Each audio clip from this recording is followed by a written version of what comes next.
Do you see what I see? Jangan lupa untuk subscribe, share, dan nyalakan lonceng notifikasinya sebagai bentuk dukungan kamu.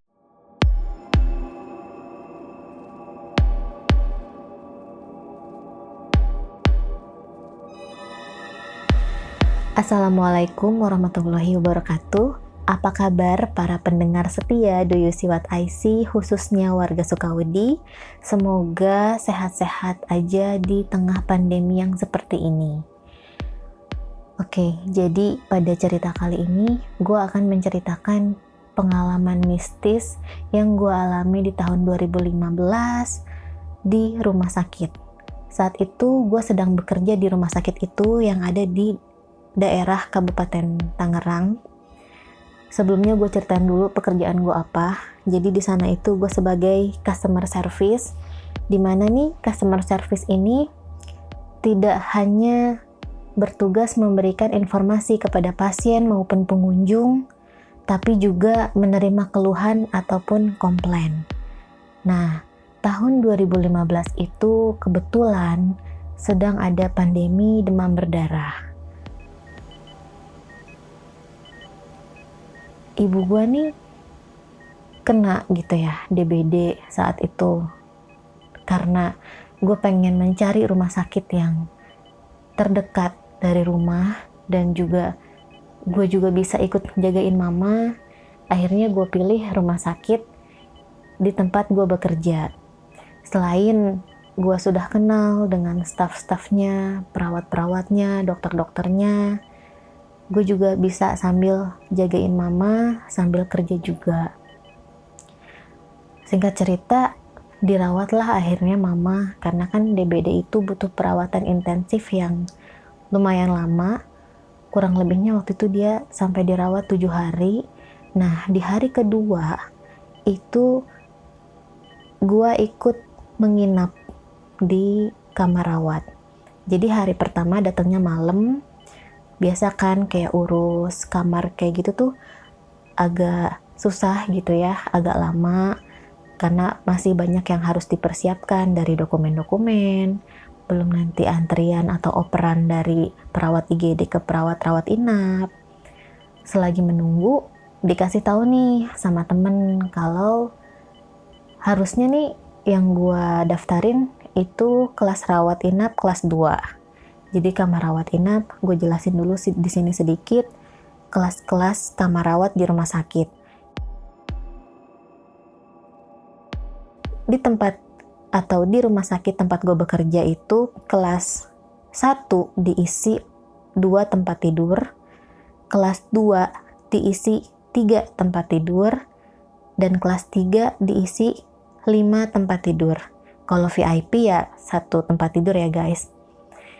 Nah, singkat cerita, gue milih kelas 2. Jadi yang gak terlalu rame, biar bikin mama tuh nyaman. Tapi karena saat itu kelas 2 penuh, akhirnya nih nyokap gue disinggahin sementara di kelas 1. Dimana tuh cuma ada 2 kasur. Dipindahin lah dari IGD ke kamar rawat khusus orang dewasa di lantai 3 di ruang 310, atau biasanya tuh perawat-perawat situ nyebutnya 310, yang mana lokasi ruang atau kamarnya ini tepat berhadapan banget sama nurse station atau meja perawat tuh. Mejanya tuh kayak letter U gitu, di tengah ada akses jalan perawat dari nurse station, lorong atau ke dalam tempat penyimpanan obat, stetoskop, dan lain-lain. Jadi dia kayak ada ruang istirahatnya gitu deh. Singkat cerita, gue ikut menginap di malam kedua sama bokap waktu itu. Nah, kebetulan nih di kasur sebelah tuh kosong. Jadi bokap tidur di situ. Kalau gue tidur di samping mama. Sampai akhirnya nih jam 1-an itu posisi rumah sakit udah hening ya, karena memang pasien juga butuh istirahat. Jadi jam segitu emang benar-benar harus sepi. Gue mendengar suara pukulan di tembok. Duk, duk, duk. Itu suaranya bising banget, berisik banget. Tapi ya udah gue abaikan gitu ya, takutnya ya emang itu keluarga pasien, anak kecil lagi nginep, terus dia berisik atau bagaimana. Itu gue abaikan. Sampai nih jam 2 malam ada suara menangis. Nangisnya tuh yang sedih gitu. Gue langsung kebangun dong, gue kaget.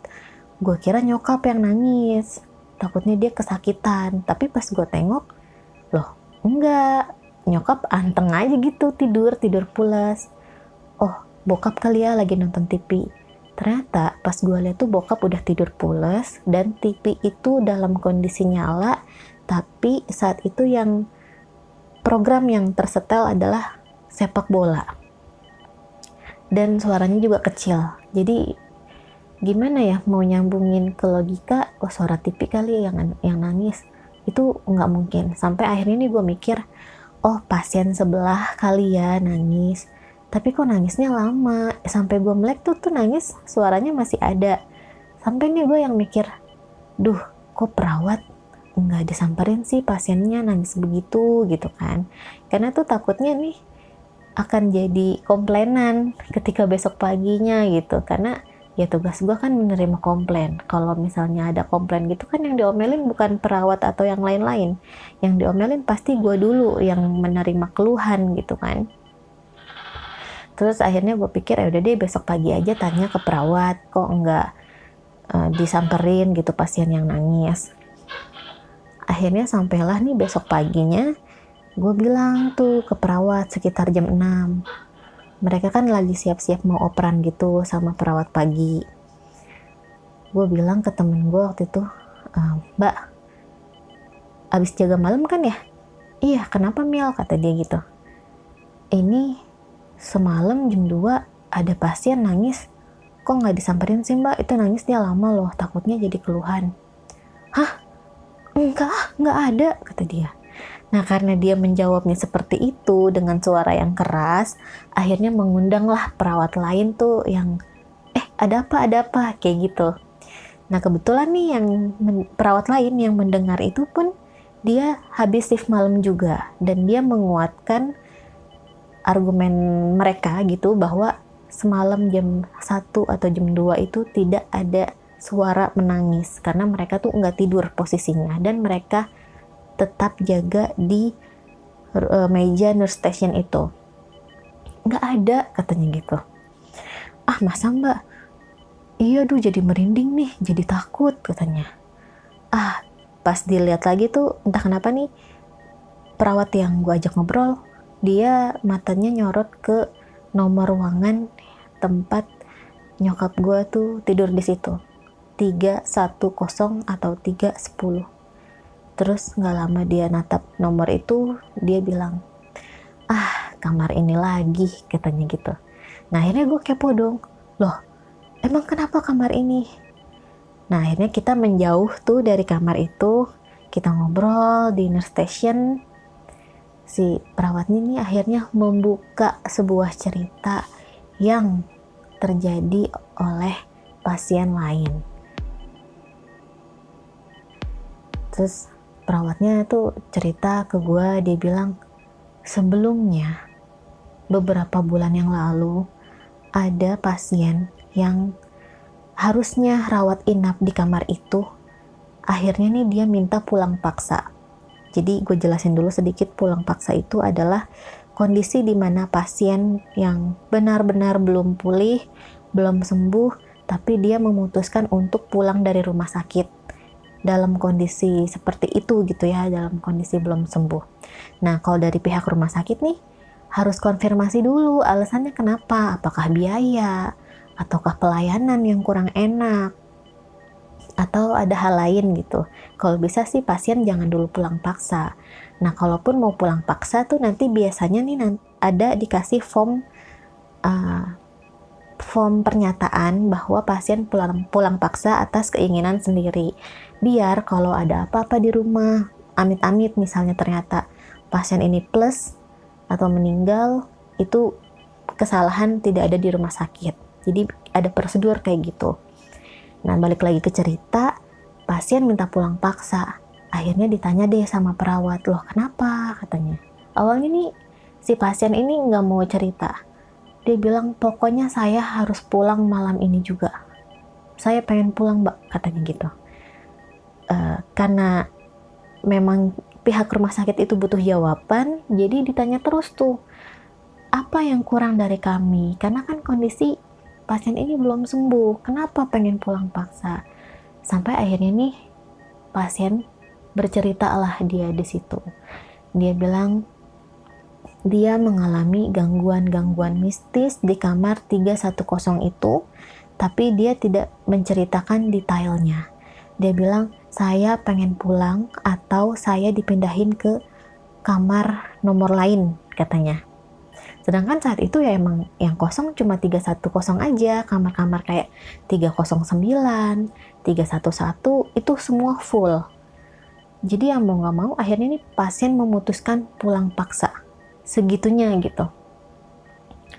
Nah itu dia cerita dari pasien lain. Dan akhirnya nih karena kita bercerita horor gitu ya tentang kamar itu, ada temen perawat gua yang lain selintasan lewat, terus dia ngedenger, ngomong apa?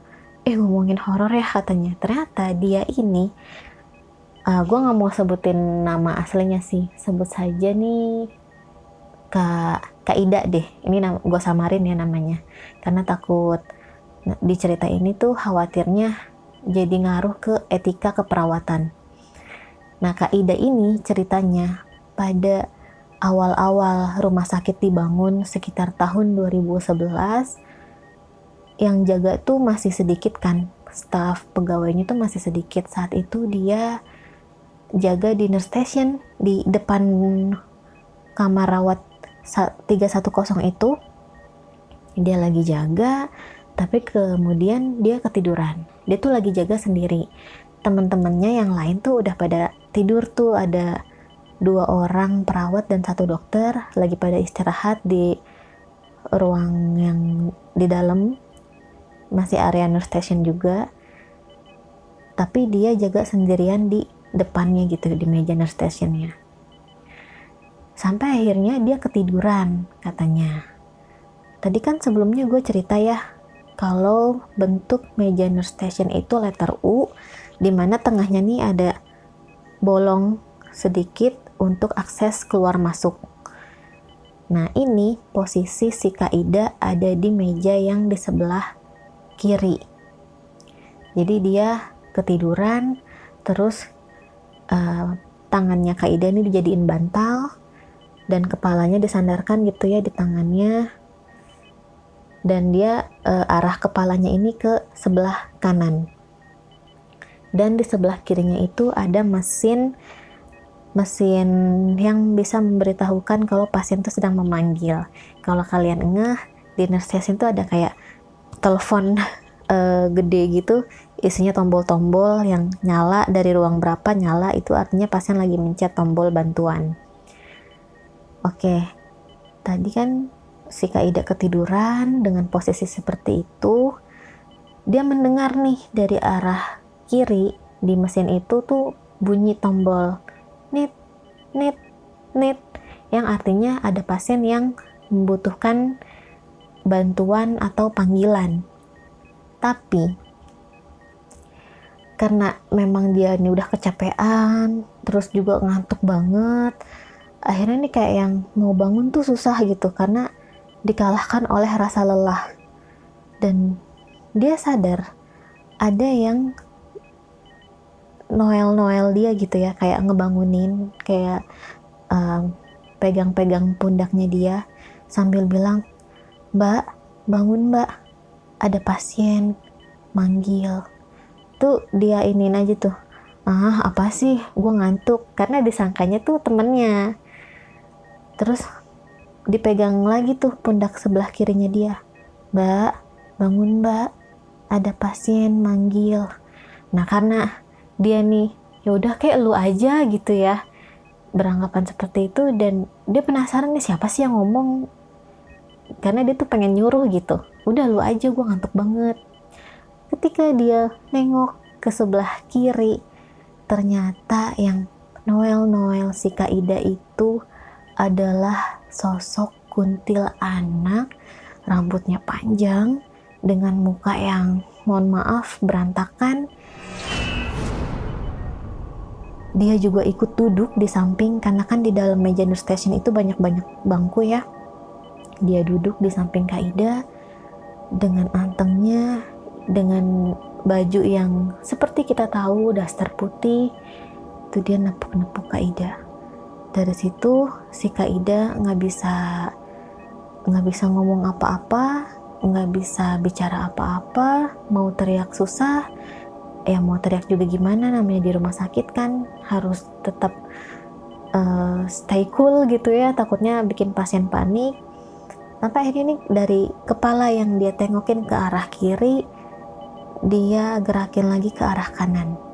Dia nggak mau nengok lagi ke sebelah kiri, dan dari situ dia mulai jalan pelan-pelan ke arah dalam, ke ruang istirahat, dimana tuh di situ udah ada teman-temannya dia. Nah dari situ tuh akhirnya dia tidur di situ, bener-bener numpuk satu kasur, isinya banyak orang. Dan teman-teman yang lain nih pada nanya, loh kenapa ada apa, kok pucat, kok tiba-tiba begini, lu kan lagi jaga di depan. Enggak mau, lu aja kayak gitu. Nah keesokan harinya barulah Kak Ida nih cerita ke teman-teman yang lain. Dari situ mulai hangat, jadi topik hangat untuk dibicarakan mengenai kamar 310 dan area nurse station itu. Nah, oke. Mungkin dari gua cerita tentang rumah sakit sampai di sini aja. Kurang lebihnya mohon maaf. Maybe di kesempatan lain gua akan cerita pengalaman-pengalaman gue yang lain ya. Tapi ya sekarang sampai sini dulu. Semoga kalian suka ceritanya. Gua Milda. Selamat malam.